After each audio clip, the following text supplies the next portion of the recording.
Oh, I don't know the thing. We haven't done this in a minute. Shit!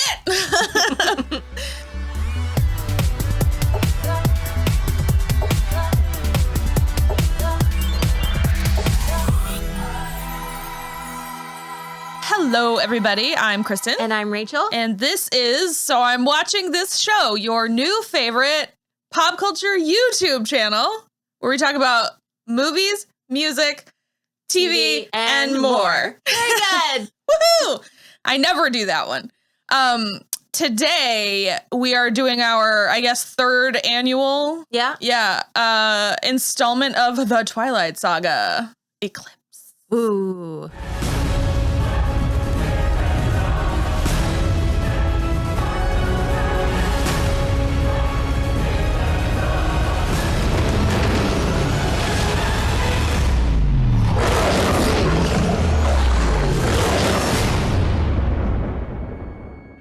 Hard time this time. Me too. Okay.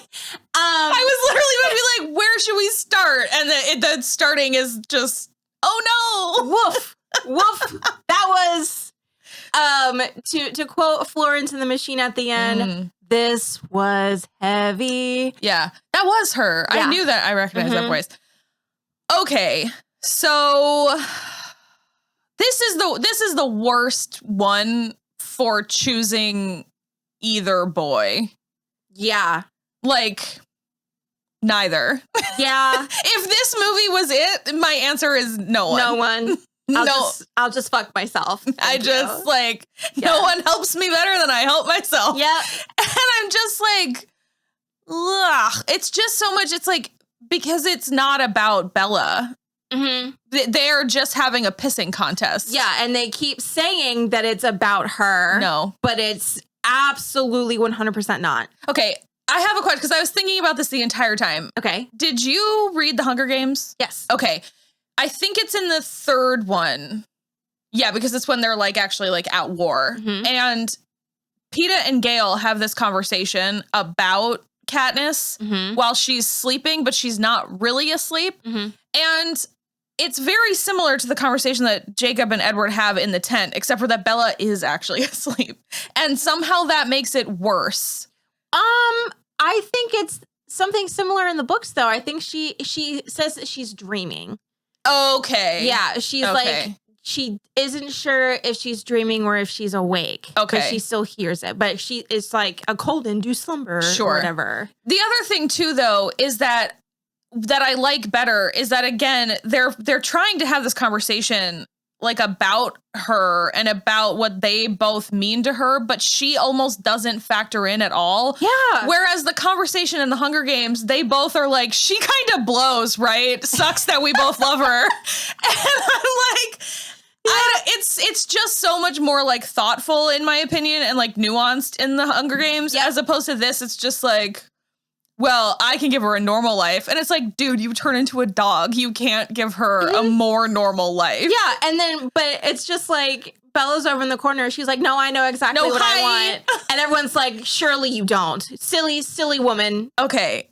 That brings me to my next point, which is Jacob has the actual audacity to be like, I would prefer it if you were just dead. Yeah. Than a vampire. And I'm like, oh, cool. Okay, well, then that just helps me make my decision even harder. So again, cool. I will go fuck right off. Right off. And so it just like, it baffles me every time because I'm like, first of all, how do you come back from that? Mm-hmm. Like as a friend, like no, you can't come back from that as a friend. And then secondly, you're totally right where it's like, and she actually articulates it pretty well in the Meadow scene at the end. Yeah. Where she's like, it wasn't a choice between you or Jacob. It's a choice between who I'm supposed to be and who I am. Mm-hmm. And she also makes it clear that it's not all about Edward. She's like, I've never felt more myself than like with your family and like in this world. I feel like this is what I was always supposed to be. Mm-hmm. And I'm just like, so she's 17. That doesn't mean she doesn't know what she's talking about. It's like, sure, her frontal lobe is not all the way made yet or all the way finished yet. But, you know, when she's 18, she can go to fucking war. Yeah. Also, does trauma not like accelerate your frontal lobe, maybe? You know, I'm wondering because I feel like if my frontal lobe gets any more developed, it's going to explode out of my head. I'm just going to be looking like Bo with that giant thing on the front. And I'm just like, this is where all my knowledge is. Yeah. So I don't know. Those are kind of my biggest points about this one. I'm with you. I had a kind of a tough time watching it. And like, those are the big thematic reasons why, but also like, and this is no shade to Bryce Dallas Howard, but it's not right. It's not it, honey. The trivia says that it was apparently scheduling conflicts with Rochelle Lefebvre, but I remember when it was happening and I saw multiple headlines that said she asked for too much money. Mm-hmm. And I just think they should have... Too much money. Yeah, I just think they should have paid her. Yeah, it's not like Rochelle Lefebvre is commanding like $20 million paychecks. Right. Like, come on. And we hired Bryce Dallas Howard. Howard being the important part. Ron Howard. Like, she's a legacy, first of all. She was already a respected actress when this came out. And now she's built up like the directing and everything. But so that's not great. I don't love that. And her wig is terrible. So bad. And then Kristen Stewart's wig is terrible. And I only clocked in this viewing of this movie that she's wearing brown contacts. I know, guys. I was really surprised. I was like, yeah, no, it's been that way since the beginning. I guess because I've watched so many more Kristen Stewart things post this, and she has such striking, like, light green eyes. Yeah. She's got really beautiful eyes. I was like, why does she look so dull and lifeless? And it's, first of all, because she's a closeted lesbian in this movie. Yeah. And then also because she's wearing these horrible brown contacts. And I'm just like, ugh. The embodiment of pants. So that is like, all of that is like not amazing. I'm actually really surprised that I had these feelings this go around because for the longest, I felt like Eclipse was the first movie really that like wasn't so serious, that there was a little bit more humor sprinkled in. I will agree with that for sure. But this, I don't know. Is it just that I'm at the age that I am, that the experience, like life experience I've had at this point, coming off the back of like watching Wednesday and the issues that I had with the dudes in Wednesday? So could be. And that is so tame compared to this. No, it really... no, it is. No, it is. But like triangle still, part of it. Yes, but it's more of these dudes projecting their shit onto a fucking person who keeps being like, no, this is exactly what I'm telling you. Like, hi. And then they're like, why did you lie to me? How could you not tell me that this is what you wanted? And you're like, I literally been screaming it from Jump Street, my guy. I've like been telling you the whole time. And so, okay, that I remembered. I was like, there's a third thing that like actually really chaps my ass about this movie.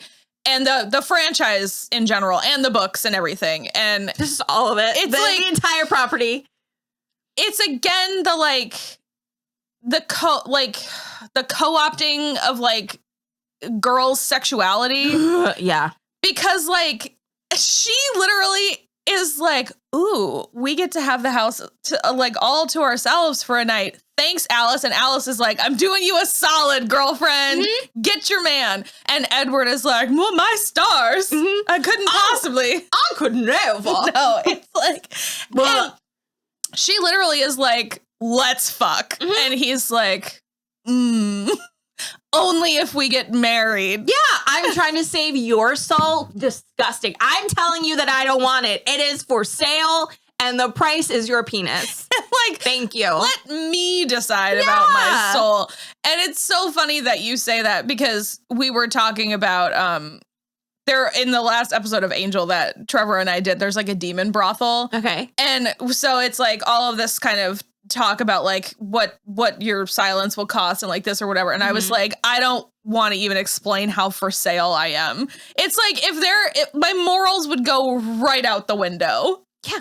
And I'm just like, all of these people are so pious and smug about it in these supernatural instances. And I'm like, I'm sorry. The minute that you turn immortal. Yeah. Everything's on the table. You should be like Dionysus. Yeah. You should be like hedonism bot. Like Edward should be kind of like, oh, I've not had sexual relations with anyone, a warm, fleshy person ever before. Yeah. So like, why not? Yeah. So, and then it's just also like when she has that conversation with Charlie and she's like, he keeps like making like threatening comments about Edward, and she's like, oh my God, you don't have to like have this talk with me. You don't have to worry about it. And then she finally just ends up shouting, I'm a virgin. And I'm like, it's not a real thing. Yeah. And then when he's like, virgin, I'm starting to like him more now. Why? Boo! Why? Boo! Why? And she should just be like, I'm trying to fuck him and he won't let me fuck him. Yeah. And just, listen, you guys, I know this comes to a shock. Girls like to bone down. Yeah. Like big time, absolutely awooga, big all time. of that. Yes. And I just need you guys to stop. It's like, it's not even dudes our age and younger. It's like our dads. Forever. Yeah. My God. And it was like.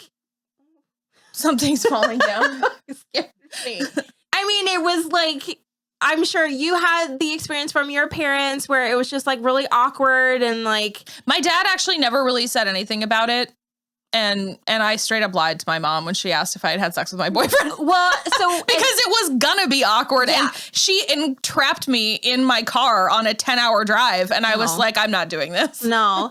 And with my parents, it was, I don't need to worry about you. I need to worry about all the other dicks in the world. And I'm like, no. I mean. Like I have a say. Also, like only the dicks I surround myself with. Yeah, I'm just kind of like, because I think it was like, I think it's because my brother has had girlfriends staying over, and I was not allowed to have a boyfriend stay over, and it was like, well, with them, I don't have to worry about their dicks, but with you, I have to worry about all of the dicks. Just like, double standard. My God, double standard. Oh boy. Yeah. Being a woman just ain't it sometimes. It's not it. So those are like, that's like the majority of my shit with this movie, and why it was so like such a bummer watching it this time. Cause I remember actually liking it quite a lot when we saw it in the theater. Yes. Yeah. And like not probably every subsequent viewing, because like the older I get and you know, the more awake my brain is and whatever. It just kind of got less and less, but I don't think that I've actually sat down and watched it like this in a really long time since I saw it in the movie theater. And it's just kind of like, I think it's actually, because I end up seeing, and I have ended up following a handful of people on TikTok that talk about Twilight. Same. And I think that is part of it. Yeah. Because they are picking up things that I did not pick up. And when they say them, I'm like, oh, yeah, that's 100% right. And I think Eclipse was my favorite of the books. I liked Breaking Dawn. I like the ending of Breaking Dawn broke it for me. Which ending? Like which part? Like what? That nothing. Oh, that nothing happens. Yeah. that is just like nothing. Yeah. So like I remember when I read them, I really liked Twilight because I think Twilight, yes, will always be kind of like the touchstone for me, just because it got me into the series and got me back into reading. But of the series, I liked Eclipse the most, I think, as a story. Gotcha. So I really like, I think they're each really, they each do something interesting and different. And I just think Twilight is the best at capturing what it feels like to actually fall in love for the first time. Yes, agreed. And then New Moon is really good about like that breakup, that first breakup and the grief and everything. And then Eclipse is like the triangle, the love triangle. But then Breaking Dawn is like getting to the point and like getting settled. And also all of the other vampires are really cool. Yeah. Like all the ones that come to help. And I really liked that. I honest to God really like the world building in Breaking Dawn because I think it opens it up really nicely. Yeah, I agree. It's just there's too many things in Breaking Dawn where it just detracts from the overall story for me. But I just really liked Eclipse as far as like dare I say growth. I feel like that's not the right word. So, but I mean, you're not entirely wrong. And I will say this one starts this movie specifically because I know that the Cullen flashbacks are scattered through the first 3 books. But I like that they kind of crammed them all into this movie, although I wish that we would have focused a little more on that. Like, I don't think that Riley needed a backstory. No. It's just like he didn't need like extra stuff. But I do like that we find out about Rosalie and Jasper, like how they came into the family. I just like Rosalie especially. her story is just absolutely horrible, but I love the glee on Nikki Reed's face. Even like her glee in her face when she's telling the story to Bella, like she's still so into the fact that she like scared Royce the hardest. I was a little theatrical back then. Like, so it's so also fun. always great to see Jack Houston, even when he's being terrible. So I really liked that. And I like that we get some more backstory about Jasper, although I said it while we were watching it, and it's like with her whole chest, he's a Confederate soldier and proud of it. And that's just so dicey. Yeah. The Mormonism really jumps out in this one. It does. Like more than the others. Especially when you told me about... I broke her fucking brain. I'm not okay. I broke it so hard. Okay, so here's the thing, and I don't actually remember if this is explicitly stated anywhere in the book. I believe it is, or it's in the like annotated companion or whatever, something that like the super duper fans got into. But I have also seen it discussed multiple places. They cannot open mouth kiss because his saliva is venomous, just like that's where it comes from, is his mouth. So it's venomous. And so they just, for 3 books, they are even like past their wedding night. They are closed mouth kissing while they have sex on their wedding night, because otherwise she'll start turning into a vampire. I just hate it. So they do not share an open mouth kiss in canon until after she's been turned into a vampire. I just hate it. I hate it. It is, she ripped so much away from me at that amount of information. I just thought we had already talked about it. No. And it just never dawned on me. Yeah. Never at any point when I was, especially like reading Eclipse, and we're finally getting to the buildup where they had their sleepover and he gets the bed and she's like, let's bone down or whatever. And to think that they're going, yeah, no, it's like Hays Code kissing. I hate it. I hate it. I hate it. I hate it. I hate it so much. I didn't even think about their fucking wedding night, Kristen. Kristen. Yeah. No. It's literally like it happened one night kissing. Like you have to count like 3 Mississippis and then they have to stop kissing. I just fucking can't. I can't. This disgusting. Ew. Yeah. No, it's not great. It's so Mormon. I don't like it. Maybe not even specifically Mormon, but it's very like fundamental religious. It's really, I actually, you know what though? Props. I am actually so impressed that she managed to get religious propaganda in the hands of so many youth. Oh my God. And then have 5 major motion pictures produced about it. It's incredible. It's pretty incredible. But the Mormons have soaking. So cut that out. It's horrible. It's so horrible. It's gross. It's all terrible. It's all bad. If that ends up making it in the final edit, I will not be explaining what that is. You may Google it at your own peril. Look it up. Educate yourself. One more thing I do remember is that I remember really enjoying Eclipse for what we find out about the wolves. And then they really cut that down to very little in the movie. And I remember being really bummed because I liked the wolf stuff in the books. And in the movies, the wolf stuff just comes across really weird and sort of patronizing. And it's not amazing. They don't do... pardon the phrase, but I mean, they really do neuter their story. And so it's like, you're not doing a very good job selling me on why Bella should pick them over the vampires. Yeah. And it's like, if we had some kind of enrichment other than like, you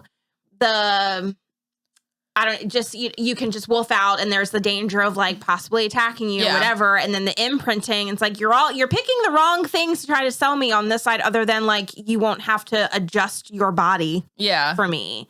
But I mean, also kind of. Yeah. I don't know. It's just very, it's also, I think I've done it before, and also when we were talking about something, but it's very that like part in 10 Things I Hate About You, where Heath Ledger's character is like, you're like the third person to talk to me about this girl today. Why does she have beer flavored nipples? And I'm like, what is this? What is it about her? I know, because literally all she's doing is going at all times. We've also discussed more than one Kristen Stewart movie together, and you all know how I feel. You all know. You still haven't watched Charlie's Angels. No. Or Underwater, but you might like Charlie's Angels. Underwater is a scary movie. You won't like that. But she's very good. I've seen, she did decent in Spencer. Yeah. She's very good, but it's just, I think it's like layer on layer on layer of like the actual like personal behind the scenes stuff that's going on in these movies. These are bad performances from almost everybody. Yep. Like because even the people who are like pretty good, like Ashley Greene and Nikki Reed, are like saddled with these just batshit wigs and contacts. And I get that they're supposed to look like what they're supposed to look like. But in my opinion, this is an instance of taking the book word for word was a bad idea. Yeah. And so it like, even those performances, which are great, and even like Billy Burke, who's really great, and Peter Facinelli, who's amazing, and Dakota Fanning, who is like, Dakota Fanning and Michael Sheen for me are unimpeachable in these movies. Yeah. But they are like the only two who I don't have something to criticize. And I just think it's like, because I even made the comment while we were watching, I was like, I cannot wait for someone to remake these movies with actors who want to be in these movies. Oh, I will. If they start doing midnight releases again, I'm going. Because you like a lot of the background people you can kind of tell are like into it. Like, and it's even like Anna Kendrick is still into it at this point. She's like, this fucking put me on the map. I'll do this all day. But none of the main characters, and I think it's because the first one had like a mediocre critical reception. I think that's why nobody feels excited to be there, because they're like, well, I signed a 5-picture contract. I have to fucking do it. Yeah. And they don't really want to. And Kristen Stewart and Robert Pattinson have like negative chemistry because she's closeted. And I don't know where this movie falls in the Snow White and the Huntsman, or Snow White thing.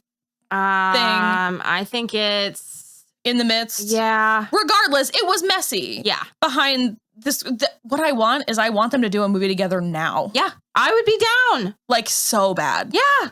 Because I think the chemistry would be fire. Yeah. Honestly, do a buddy comedy with the two of them. Imagine. They're both so fucking weird and like a really indie fun way. Yeah. And I would go see that with bells on. Incredible. Just so much of this movie, because it's just about sacrificing yourself. The whole thing about the third wife. Yeah. And the only thing that Bella can contribute to this entire endeavor is sacrificing herself. And it's like, great. Okay, so that's another thing that we have to be told from our media, is that like, you have to be selfless to get anywhere in this world. And it's like, no, you just don't. Like, I love how we always manage to come around to this as if like young girls are watching us talk about this shit and like we're going to be helpful. But I think what's happening is we're just talking to other millennial women who are like, yeah. You say it. Yeah. Well, you know what? I see you. I see you and I validate you, sis.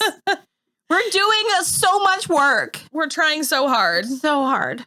So yeah, those are like my general thoughts about this movie. Yeah. I don't want to shit on it, but we kind of did a little. Yeah, I'm sorry. But I mean, I still have love for this franchise. Yeah. Absolutely. Yeah. Like if I am doing laundry or whatever and I'm channel surfing and something's on and we're like, sure, I'll turn it on for background stuff. That's the thing too, is like, even with all of the interpersonal stuff between Edward and Bella and Jacob, I think this movie as a film is superior to the first Twilight. Agreed. Yeah. Absolutely. So like agreed. David Slade is a good director. He does like lots of stuff. It's not filmed cattywampus with like gray, and green, like shaky, and yeah. And so I do like this one. I do think it's good. It just, he directed 30 Days of Night, which is like a really good vampire movie, and Josh Hartnett's in it. Oh, okay. I think they each, everyone gets progressively better. It's just the source material and then all the extra bullshit. It's just drags it down. Because this is the last thing I'll say, and then we can wrap up. I am desperate for this to get adapted in a way where Stephenie Meyer can take like a back seat, because I think, and this is like, again, not really shade, because I think she created a really interesting story. Yeah. But I think making world, yeah. Absolutely. But I think the issue is making the movies so beholden to the books damages the movies. I want someone to adapt this that's going to do it on vibes. Yeah. Yeah. Like we can pull some dialogue. Some of the dialogue's good, and I know some of the dialogue is like iconic, but I think I want the vibes, because the way that I felt when I was reading these books is so opposite to how I feel when I am watching these movies. Yeah, because these books are pants. Yeah. They're written in a way for us as the reader to slip in. Yeah. And then we are just vibing on like, you know, those dopamine hits of life experience. 100%. And which is great and exciting. Yeah. I'm just talking about it. I love shit like that. Yeah. But then when it's just like, I'm watching not myself and someone who I don't super love and, you know, who doesn't look like my Bello or my Edward or whatever. And then it's just like, and then on top of that, I have to hear you listen or like say those like really awkward pieces of dialogue. Yeah. No, thank you. Because that's the other thing too. We know now that Robert Pattinson and Kristen Stewart are exceptional actors. Right. But like, this did not do them any favors. And like, they are also not the kind of actors who can like they're not like Madeline Petch. Right. Who can like, there's a level of camp. She accepts the camp and she turns it on. And I think from the word go, everybody involved in these movies was like, this is serious. Yeah. And I'm like, this is absurd. Yeah. You have to lean into the absurdity in order to make it work, because it's also just like all the Marvel actors and stuff where literally all of them are like, people, they get asked in interviews, they're like, how do you like do this and like not, you know, feel like embarrassed or whatever? And they were like, oh no, you can't. No, you can't be embarrassed. Playing pretend. Yeah. And that is at the very basis of acting is I'm playing pretend for a living. So you just have to buy into it. They literally are like, the minute that you get embarrassed about saying like Loki took the Tesseract, the whole thing falls apart. Well, there's in The Skin of Our Teeth, there is a line that Maggie Antropis says, Sabine, have you milked the mammoth? And my director, when we did the show, made me repeat that line 10 times. Yeah. And he's like, what are you trying to say there? And I'm like, I'm asking if she did her fucking chores and if she milked the fucking mammoth. I don't know. This is not Shakespeare. Like, what are we doing? And I'm like, I'm there. Yeah. I asked the question. We can move on with the scene. Yeah. So it's just, as long as you buy into that dumb shit, I mean, it's fine. And yeah, I think that is like, if I had to pick a fatal flaw with the entire franchise, that is it. Is so serious. Yeah, everyone is taking it too seriously, except for, like I said, the handful, like Michael Sheen, Dakota Fanning, and Billy Burke. I think they are the three that have the hardest lock on what is actually happening and going on. And the fact that they are such small parts of these movies is, I think, really unfortunate. Yep, I agree. Yeah. I agree. Well, those are my general thoughts. Do you have any last thoughts? Pretty much it. It's just Robert Pattinson is beautiful, man. He is so beautiful. That fucking jawline. That is accurate. I could just gnaw on it. It's very beautiful. All the time. So hot. He just, it should be less pancake makeup too. Yeah. It's just makes it feel color correct, all of that. It makes it feel cartoonish. Yeah. This version though was the best out of all of the makeup applications. Sure. So, because he's just not gray cast just right here, just there. But there's a couple of points where I don't know if they did some like affecting and editing, but he would be blurry just right here. Probably. And then, well, there was also that one shot where Bella was standing next to Jacob in wolf form, and I was like, maybe it's just because there's like a CGI mess right next to her, but like it looked like her face was mocapped on her face. It was so weird. It's crazy. Oh boy. All right. I'm going to call it. Yep.